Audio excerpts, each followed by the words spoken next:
What's up, ladies and gentlemen? It's Daniel here from the GeekSpeakNation channel, and today I wanted to talk about Genshin Impact.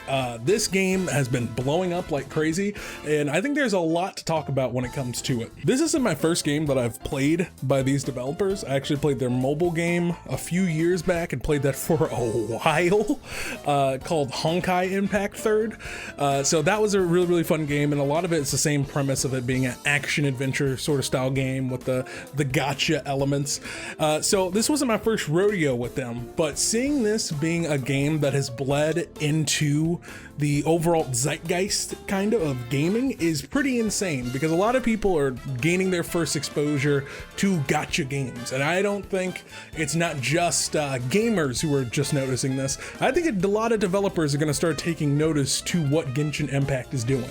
Essentially, what they've done is they took a AAA video game that costs a good bit of money to make, not as much as a normal AAA would cost, but they were still able to make a bunch of money off of it by making it free, and they're still making a bunch more money, nevertheless, with their microtransactions. And it's kind of interesting to see people kind of shocked by, like, oh, how is this business model working? And then also, how is this game so openly predatory with its chances, and it's kind of a loot box system, and it's very addictive kind of gambling mechanism. It's very interesting to see how the overall populace has reacted. A lot of people are like, this is unfair. These rates should be higher to be able to roll for these characters, but at the same time, they're like, hey, you can still play the entire game without ever having to spend a penny, but when you get into the late game, that's not necessarily fully the case. There's been a lot of interesting discussion revolving around the game, and I think it's very fascinating, because regardless of what a lot of detractors are saying, this game is making a lot of money. It cost them relatively around like $100 million to make this game, and they recouped their money in 2 weeks.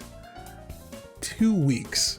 That is absolutely insane. I know the gaming industry, being as, hungry for money as it is definitely paying attention to all of this. I mean, but the key thing to why this game was so successful is they had a fully developed product, and then they released it.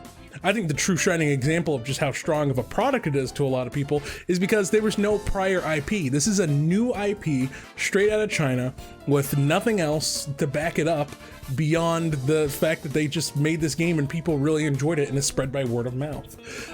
So I think this game kind of, to relate it to movies, could kind of be like the Deadpool of video games, to where it's something that came out of nowhere to a lot of people. It wasn't made for a lot of money, but made a whole bunch of money from it. And I think a lot of developers and a lot of the gaming industry is going to pay attention to that, and they're going to try to see if they can fit into that mold, which I think would be very interesting. There's been a lot of talk about just overall a lot of games of whether or not they should go free to play. Whether you're looking at something like Warzone and look at how much money that game has made, and you look at something like fighting games and you think about how much money people spend already for characters, you ask yourself kind of, well, why don't they just make the game free and we just pay for the characters as we go along? Maybe they'd make more money that way instead of having an initial entry fee. I think the idea of the free-to-play game has definitely evolved. Even though it's kind of frowned upon when you look at it from like something like mobile games, but I mean, things like Fortnite have come in and they have completely reshaped the industry. And I think the free-to-play method, whether it's through Fortnite with a season pass or whether it's through a gacha game like Genshin Impact, is showing us that this model of gaming may have a lot more to offer than we initially thought, and in some cases could be very beneficial to gamers, which is kind of the double-edged sword of things. Like I said, when you're looking at Genshin Impact, it is undoubtedly, honestly, predatory.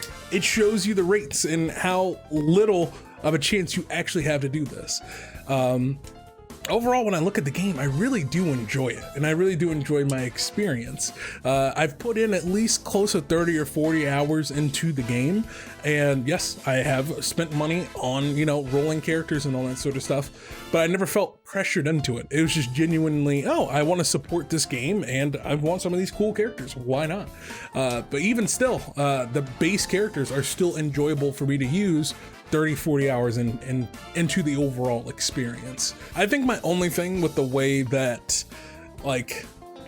this game is kind of handling itself is that maybe there should be a bit of a warning about the gambling.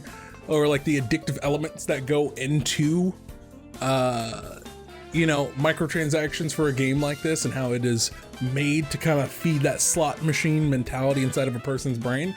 But I mean, I feel like that's more so regulations that have to do with the ESRB and all that sort of stuff. And you know, they will never ever step up and actually have a backbone, because they're actually paid by big corporations to keep going and work in their favor. So we probably never see anything like that. But at the same time, it is kind of like, as long as you know what you're getting into, you shouldn't be that surprised by gacha games. But like I said, the industry has kind of been like this shell shock by something just coming in and then like, whoa, they came in out of nowhere and made a lot of money from an IP that didn't exist until now. So I think it's very, very interesting, and I'm intrigued in seeing where this is going to go from this point forward. Overall, for the future of the game, I think that's going to be the most telling thing about it.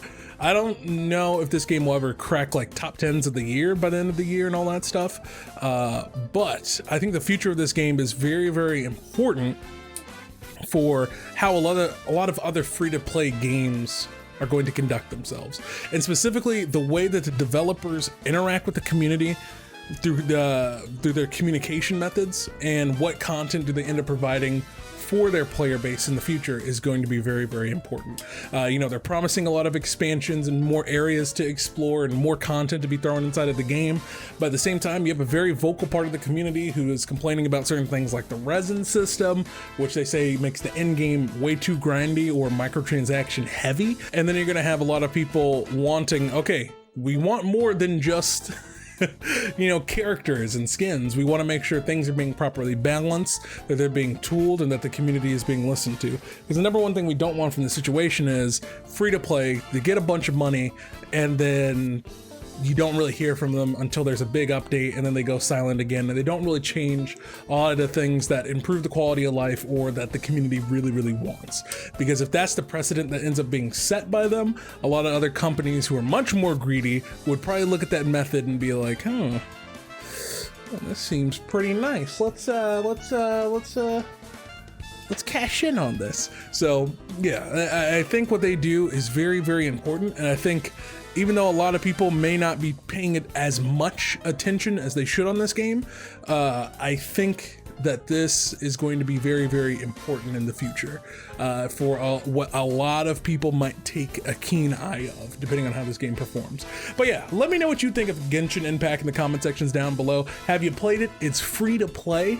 I think it is worth checking out. I never recommend people buying stuff unless you actually want to in any video game. I'd never recommend people do that.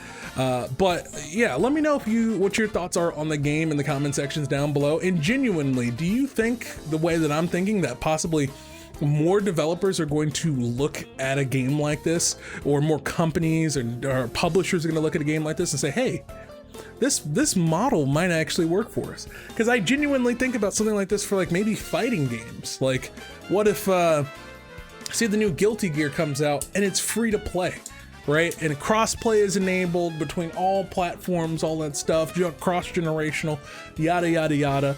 And then on top of that, they're like, hey, the base 15 characters are free as well. And then we'll be, you know, putting out more skins, and we'll be putting out more costumes, characters, colors, all sorts of stuff that'll be paid going forward. And maybe they have like a free currency that you can earn from playing ranked or something like that. I don't know, but I feel like there's a lot you can do with certain gaming genres, possibly with the free-to-play method. Can it be predatory? Yes, and that's something we have to be aware of. But can it be beneficial for the gaming industry? I think so. I think there could be some games that could perform a lot better if you don't have to pay an initial entry fee first. I spend about the same amount of money that I would buying the game just through the microtransactions that are in the store, and to me that's perfectly fine, and I felt comfortable doing that because I received a relatively AAA experience, better than some other games that I've played this year, to be honest, and it was free to download and just hop into and play, and I can play with my friends. So yeah, that's my overall thoughts on it. I'd love to know your thoughts on it as well. I think this game is very, very interesting. Even if the game isn't your cup of tea, I still think this discussion is worth having. Having. Let me know what you think about this in the comment sections down below. Guys, I really do appreciate this. If you like this video, go down there and hit that like button. And if you're new here, subscribe to become a part of the GeekSpeakNation channel. And make sure you hit that bell icon and set it to all so you always get notified of when I post a video. If you don't, YouTube will drop me into the abyss of the algorithm and we will never see each other again. Don't let that happen. And also, guys, twitch.tv/GeekSpeakGaming to see me play more games like Genshin Impact every Monday, Wednesday, Friday at 8 p.m. EST. Oh, baby. Yeah, so we should be streaming on Monday. I'm not too sure what we're actually going to be playing, but I'll figure something out. It'll be fun. And yeah, I'm working on something interesting.